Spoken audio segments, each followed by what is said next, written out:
Hey everyone, Rachel Cook here, founder of The Yogipreneur and creator of The Yogipreneur's Guide to Conscious Business Design, with another incredible mama I had to introduce everybody to. Meet my good friend Alex Ivashena.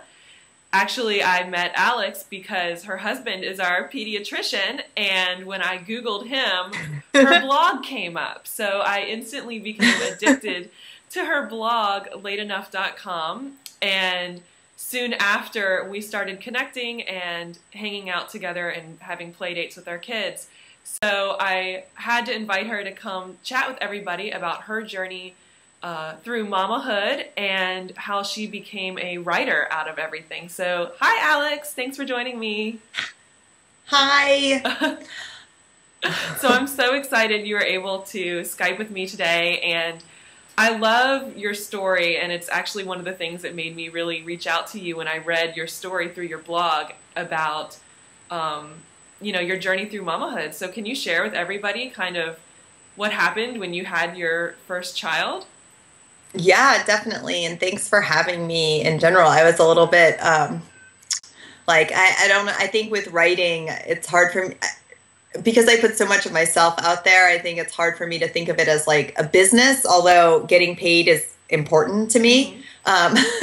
So it's really nice to be here and be included with all these other amazing women doing working on businesses. But so my story, I was in medical school when I married my husband. He was 2 years ahead of me. And at that point, had you asked me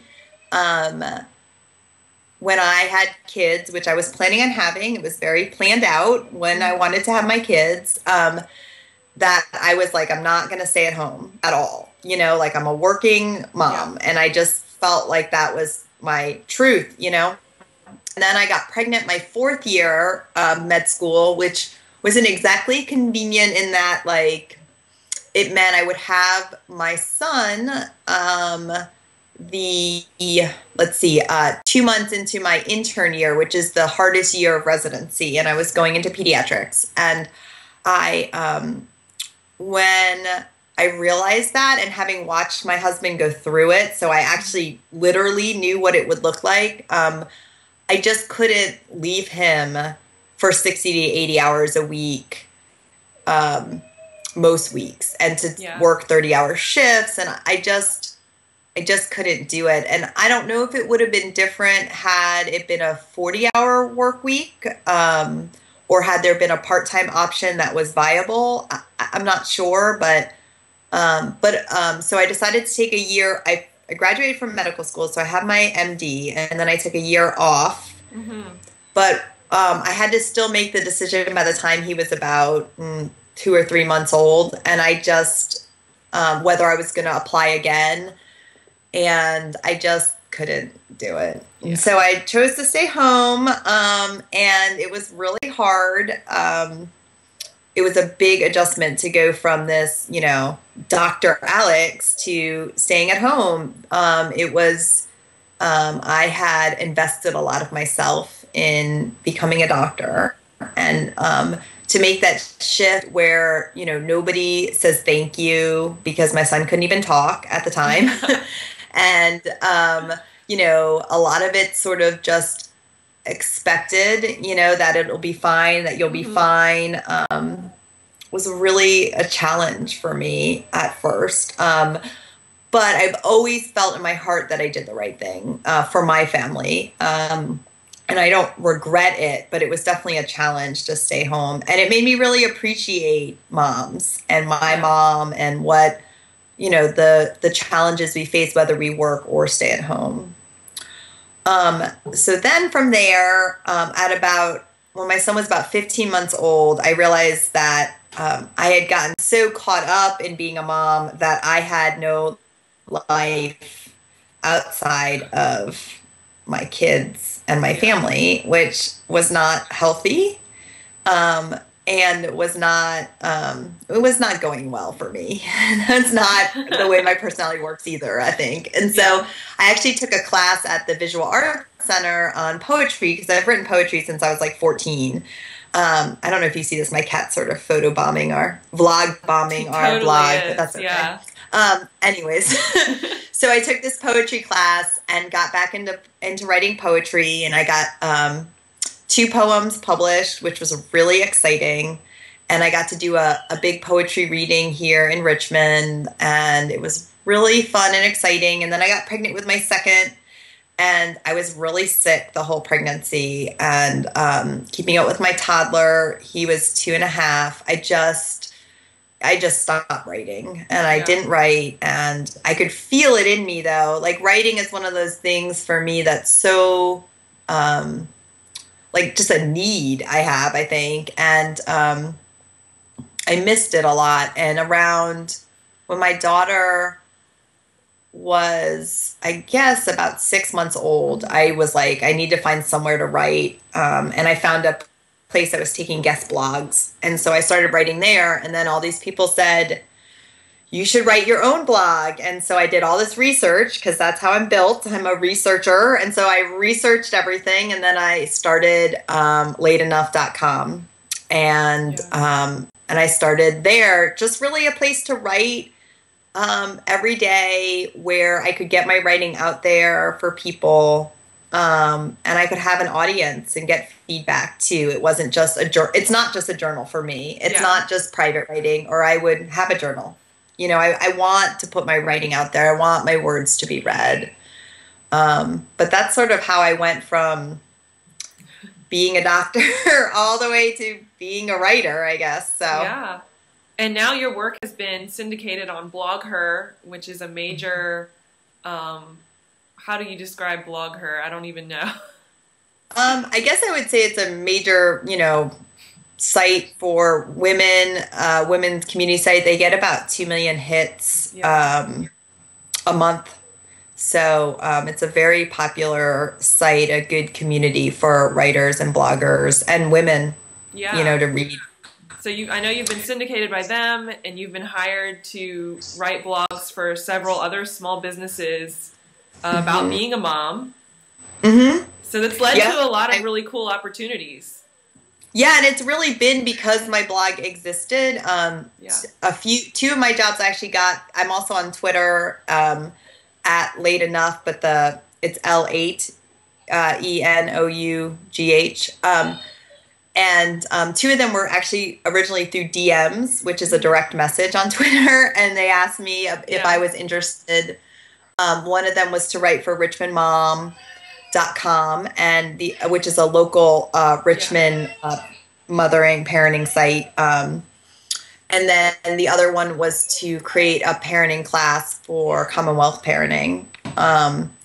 And that's kind of how those started. And really, all my work, because I have this sort of online resume on some levels, that people know what they're getting, they know to reach out. And I have, when I've talked to people about, ideas I have, I can send them links of like, this is where that idea is coming from, because I wrote this post. And that's really, it's really helpful to have it. And I feel like my voice has developed because I write all the time now. Yeah. It's easy to say I'm going to write all the time, but to actually be writing almost daily. I mean, I'm only 1 week ever have I written less than 5 posts. And for a long time, I actually wrote 7 posts a week. So now I write 5 a week. But it's been, so I've gotten there. I've been on mamapedia.com, which is a very popular site. And then I've gotten to guest blog for friends blogs. And I went to BlogHer actually as a big conference, and I got to go there. And 2 of my pieces were chosen as Voices of the Year, which was really exciting because they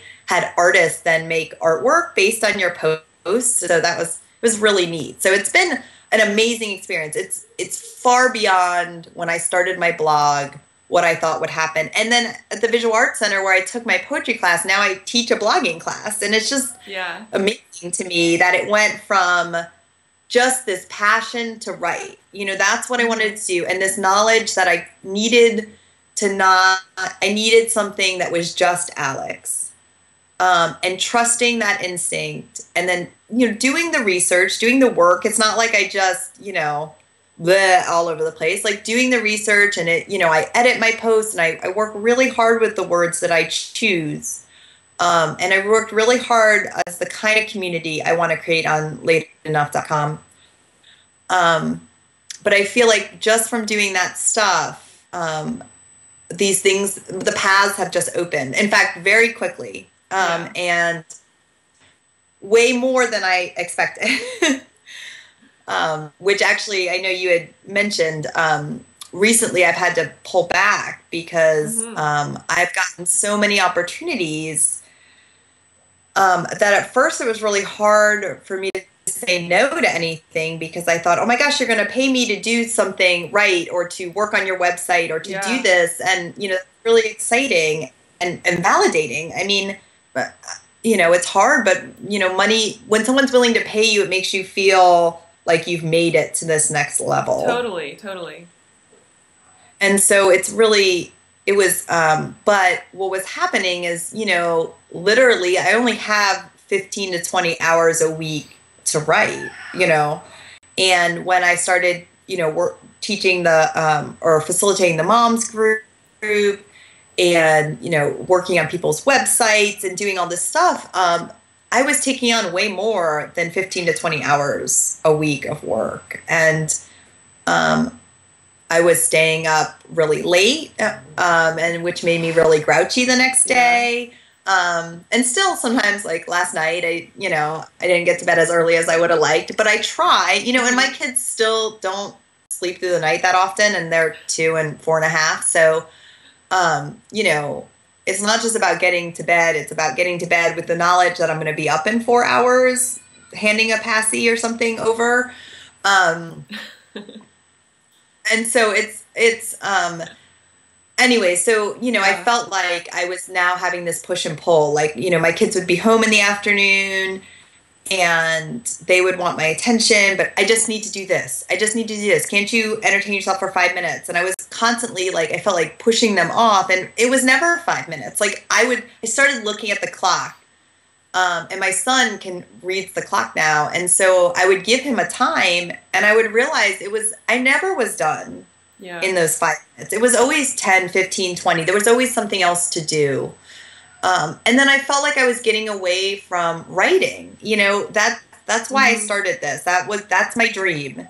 And writing, you know, I did a really good job at always putting my blog first. You know, like always making sure that I didn't not write on my blog, you know, that those posts always came first. But I really felt like there was this push and pull between, sorry, my cat is my other cat is now joining the conversation. But it was really hard because I love what I do and I love all the projects I'm working on. And to pull back on a couple different projects was, it took me a month to decide even what to do, and then to just, you know, to commit to it. It was just really, you know, I like what I do, but I just literally, I mapped it out. Like I did a post on how much time I had, and I realized what I was asking to do. And I know myself, I can't write a post, edit, do photos, do everything. The quickest I can do that is 2.5 hours. Like some people can do it much quicker, but I can't. I'm just not built that way. And you know, I can't write 3 posts in 6 hours. I just can't do that and feel good about them and feel proud of them and want to tell anyone about them. And so that's, and not just that, it was also like, I just didn't like the way I was parenting. I didn't like that I was always, you know, feeling stressed out and pushing them off and, you know, wanting to be left alone so I could do what did I need to do even? How important was it? And I'm feeling like my kids needed me. And like back, you know, 4.5 years ago, I chose to stay home and that was a very conscious decision. And taking on these projects, even if individually I enjoyed them, I wasn't being conscious about it. I was just saying yes because I was excited, because my pride, my ego, you know, like, you want me to do this, and realizing that I wasn't, you know, I really, at this point with my kids the ages they are, I have to be really picky about where my focus goes. and be really aware of it. Yeah. How has that been since you gave up some of these things? Mm-hmm. How has it been for you since you made that decision? It's actually been good. It's been good. I have one more class to teach with Commonwealth Parenting this month, but except for the week that I taught in April, like this month so far, I mean, I guess it's only been a week, but just been much easier. I feel like it's been manageable, and not manageable in that if I can get everything done, but I've never get to watch a TV show, or I never get to return a phone call to a friend. I feel like it's manageable in that, like, I'm flexible, so I think it's been, it's really only been a week, and really I probably won't, well, I guess this month a lot of it is in place. And so, it's definitely the right decision there. I still get, those twings or twangs of not wondering if it was the right decision, but like missing some of the things that I let go of, just missing them and feeling, that, and having to watch myself not, like, I do want to take on some more really writing focused projects, but watching myself to saying yes to everything because, I gave these things up. I have all this time. Like, part of the reason was the time factor too. And so, really trying to space out my projects, making sure I'm asking for longer deadlines if I need them. Like, even this interview saying, it'd probably be, this is when the week I could do it, instead of trying to make it work, which is one of my tendencies. It's like, we'll just squeeze it all in today, and work, and just being more realistic and down to earth, I guess, with like what I can do, and recognizing that if someone says, well, that doesn't work for me, maybe I'm not meant to be a part of the project right now. Yeah, I think that's really important because I do that too. I definitely am a say yes to just about everything and then bend over backwards to fit their stuff in my schedule. And that's been a big lesson that only came through being a mom. I think that might have been why I had twins, actually. So that I'll learn to say no and to take care of myself a little bit better, for sure. Yeah, I know. It's been I think that's a real gift, because I think I could slide by with stuff before, where now it's like a big mirror, because I see how I'm parenting, and I can see, okay, when I'm tired, I'm not that nice of a person. And, I knew that, but when you're being cranky to another adult, they can deal with it and walk through it on a, but when it's a kid, I mean, it's just, doesn't feel good. Yeah, it's not the mom you want to be, so. Right. Totally. Right. And I just, remembering my priorities are hard, and I think trusting my priorities. Like, I think we all have different limitations, and like some of us don't need as much sleep. Some of us, don't, staying at home, we're not cut out to stay at home. Like, I don't think I'm cut out to just be at home for the next 18 years. Like, starting my writing and things like that, I needed that. Like, that's part of what I needed. I think really knowing yourself well enough and looking at yourself well enough, or, having the insight into what makes what's important to you and how you can make that work. Totally. Scott and I talk about that with our marriage too. Like, what do we need to do to have a strong marriage? And that's one of our big priorities. And so, what are we doing and what aren't we doing? And we really look at that stuff, because I think it's so easy to just think, to just let things kind of slide by, and suddenly it's a year later and like you don't like each other anymore, or it's 10 years later. So. Yeah, absolutely. I think it's so important that we are conscious of the day-to-day and not just kind of going through life like a zombie, like not aware of what's going on, or not reflecting back on, is this really who I want to be? Am I showing up and being who I really want to be today or tomorrow or whatever, and modeling for your kids too. I think that's so important. Like, modeling the behavior and everything that you want your kids to pick up on, because they are so, they're like little sponges. When you aren't there with them, like present, and or if you're in a bad mood or whatever, they pick up on it, and it just makes the whole family a really bad dynamic. So it's really great. Yeah, and I think, it's, of course we're always going to have bad moods, and kids are going to see it, and it's good for my kids to see how I deal with it.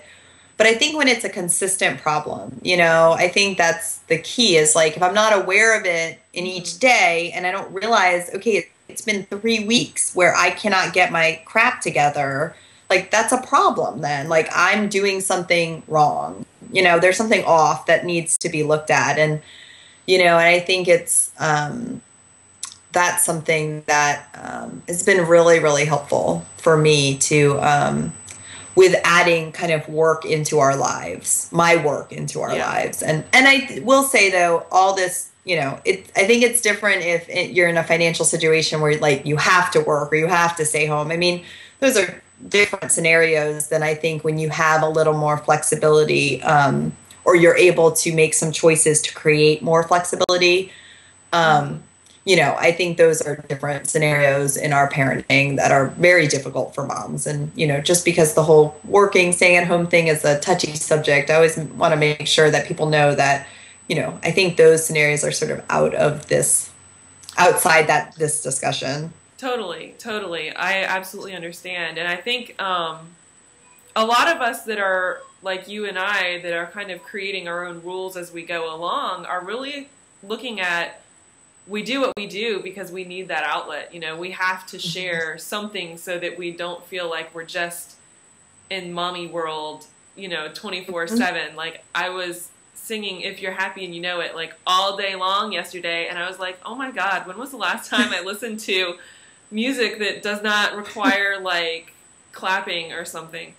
So it's something that I think a lot of moms, we lose ourselves in some way. And having that outlet where we know we're like sharing our voice, sharing our passion, and contributing in a way, I think that's really important, no matter whatever your situation is. But I think we've been really blessed in that we do have that flexibility where we can pursue, whatever modality it is that we do share, our grown-up self. Yeah. No, I totally agree. And I mean, I will say, I do think my family has made sacrifices so I can do that. I mean, I think, my husband works more hours, and, my daughter went to school, earlier than my son did. And, I do think my family has made sacrifices so I can pursue it. I don't think it's been sacrifices that have been, terrible or something, but, certainly if my daughter hadn't done well in school, I would have pulled her out and changed things up.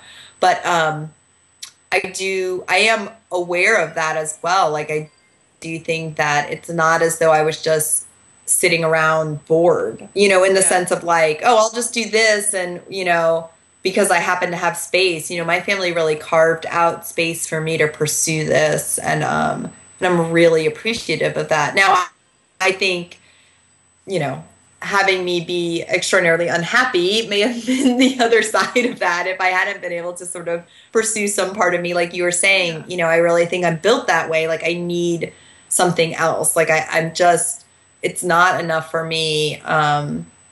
Even if sometimes I wish it was, it's just, that's not the way I'm built. And realizing that, and carving out that time without demanding too much of it. I mean, I can go that too, where I feel like, but I need more. This is my dream, and I need more time, and also recognizing, where work falls in my set of priorities. Even if it's my dream and my passion, it still can't fall above, my marriage and my kids, and my faith for me, and so.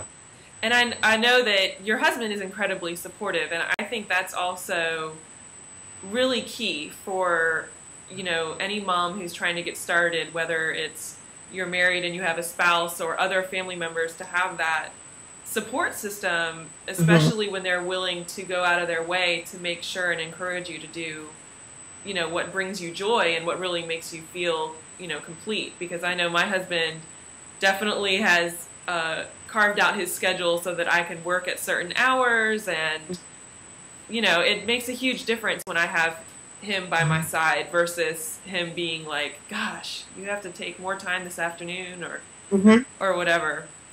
Yeah, no, definitely. My sister also was a big cheerleader in the beginning too. She actually is the person who edited all my posts those first couple months, and I just don't even know how she was willing to do that. But you know, I do think it's important, and you know, it's something that I had to be willing to ask for it. I had to acknowledge that it was a sacrifice as well. And, you know, we had to compromise and figure out, we had to do a lot of like little family meetings to figure out what worked and what didn't work. And, you know, that was also part of learning to let go of some of my projects, was some of them it just wasn't working for my family. And, you know, that has to come first. And so that, you know, it was a lot of talking. And, you know, as I started getting these new projects, it was really exciting, but it also, you know, was pretty sudden. I mean, I got 2 of my big projects, 2 or 3 of them came within like 2 months of each other. And, you know, that was a big shift. And it wasn't just writing on my blog. And, you know, we had to make quick adjustments, and some of the adjustments weren't the right ones. And we had to quickly adjust again. And, you know, and I am lucky, you know, a lot of my family, you know, reads my blog and, you know, gets really excited for my writing. And that makes a big difference too. I think to know I sort of have this support out there of people who, you know, just that they're paying attention, I think makes me, on those days where it's really hard to write or put myself out there, or I feel like I'm, you know, really vulnerable in the writing, it's really helpful to know that I have that sort of core support. And I feel like I've developed that in my community on my blog as well, where people have, you know, I feel like I have people there who, you know, have really, you know, really touched me and, you know, really changed the way I see things and the way I think about things and talk about things, and they made a really big difference in my life, and that's amazing to me. Yeah, you know, that's incredible. Yeah, and I love that you really are vulnerable on your blog. You share a lot of your you know, your ups and downs in life, and you know what you're going through as a mom and what you've been through pre-mom, and I absolutely love that. Like, it's so inspiring to me, because I really feel we're in a space in you know, today, where you have to be that authentic and real to connect with people. And I think it so applies across anything that you're doing. If you're putting yourself out there, people want to know who you are. They want to know that you're real, and they want that inspiration to see that, you know, if you got through it, or you know, then I can too. And I really love some of the posts you've been putting out recently about your kids and your family, and how you just handle everything with such grace. To me, it just totally inspires me to think, okay, this is a really cool way to look at being a mom. Like the Princess Solidarity post, I loved that, where you guys all the whole family put on dresses and went out to the Walgreens or whatever it was. I thought that was so fantastic, and such a creative way to honor your kids and just, you know, respect them as little individuals, instead of saying conform, do what everybody else does. I love that. Well, thank you so much. That really means a lot to me. And I you know, I think there were, you know, a few things about my blog that were really important to me when I started it. And one of them was to, you know, always be honest, and to never hurt anybody with it, which hasn't always happened. I've inadvertently hurt people, and you know, not often, but it's happened. And you know, wanting to be helpful, you know, and I feel like those have come together, and it means a lot to me. But it is challenging sometimes. I mean, it's hard to sometimes put things out there. You know, I don't know how people are going to respond to them, or they respond differently, or sometimes they don't respond. Like, I think, oh my gosh, I put all this out there and I don't get as much response as I expect, or or, you know, the Princess Solidarity one, I got overwhelming response to. And, you know, I was really surprised and, not in a bad way, but in a, like, in a, you know, I was really grateful for how people responded. And it's nice because I get emails and, people reach out to me individually and kind of tell me their story. And I feel like it's really nice to be able to open up some space for people to feel less alone, because I think even though we are constantly barraged, you know, we have this online world and we can connect to people at any time, day or night, you know, I still think that there's a lot of, you know, little like, that person must be so hilarious because all I ever see of them is like totally hilarious stuff. You know, whereas like nobody can be totally hilarious all the time, you know, and it's like we see these little blips and people, you know, we all pick and choose what we put out there. And, you know, trying in my blog, trying to make it so like I'm not picking and choosing. You know, I have some lines and I mean, there are things that I don't blog about, but it's not. It's not that it's not that many, but it's not, I try to really be, really open about how it feels and what I struggle with, because I found that, you know, it helps me too. It helps me because it turns out that I'm not alone. Yeah. I really thought I was a weird parent. Like I thought there was really like, there were all these moms who got it and I didn't. And I really carried that. And it really wasn't until I started blogging that I realized that there were a lot of other moms like me, or at least, and there were also moms who at least would laugh with me, you know, and they may not be exactly going through that, but they enjoyed the journey. And that made me feel like it wasn't weird, it was just me, and that's better. But totally. It is nice. I think I don't shy away from politics or faith or, you know, kind of, I try not to have any topics that are, you know, but I try not to play the top. I don't know. I feel like I try to walk a line of like, I try not to use a topic to get attention. But I try not to, I don't want to be afraid of a topic either. And, you know, there are definitely times where it's been challenging to be willing to share about some of it, but I'm always glad that I did, and I feel like it's a big, you know, honesty in my blog, it's a word I hear a lot in connection with my blog, and that makes me feel really good. Like I feel like that's come across in my blog. I'm doing it, you know, like I feel like that's, oh, just that means so much to me that I hear that word used in connection with Late Enough. So that's awesome. Well, as we kind of wrap up our interview today, I want everybody to know you guys can reach Alex at lateenough.com, and I'll put the link up for you. And tell us a little bit about what you have going on now. I know you're still available as a freelancer, and what kinds of projects are you looking to take on next? Well, yeah, I'm definitely available. If you go to my blog, you can sort of see my style and some of the things that I talk about. And, you know, I definitely am open to, I'd love to, because I hit so many different topics on my blog, faith and politics and parenting and marriage. You know, I would love to find a couple freelance jobs that focus on, you know, one of those topics, so I could really, you know, flesh out, you know, those topics individually and really get into kind of the meat of some of them. And I think that would be, you know, ideally I would find somewhere where I could do, you know, faith and politics or something like that. So I'm definitely open and interested in those sort of freelance jobs. But otherwise, you know, I'm really focused on lateenough.com right now. And I have a review and giveaway site that we do like funny, honest reviews called makesfunofstuff.com.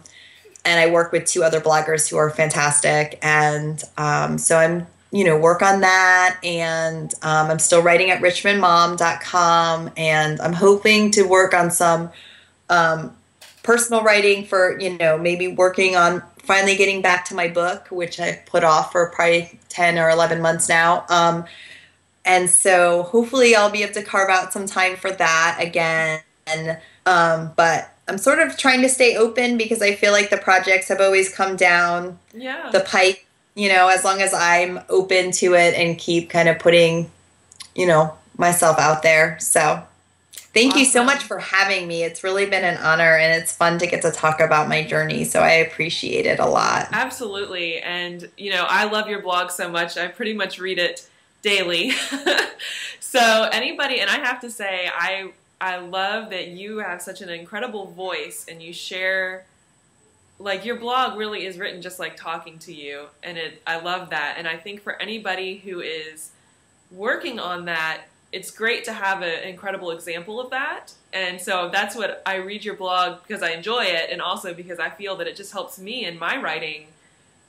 Even though my blog isn't necessarily as personal, it tends to be more on the business side, but I still am learning so much just reading your writing. So I think people who are out there writing, whatever you're writing for, whether it's for your business or you're doing a personal blog, read a lot of great writers, and that will help tremendously as you start to find your voice.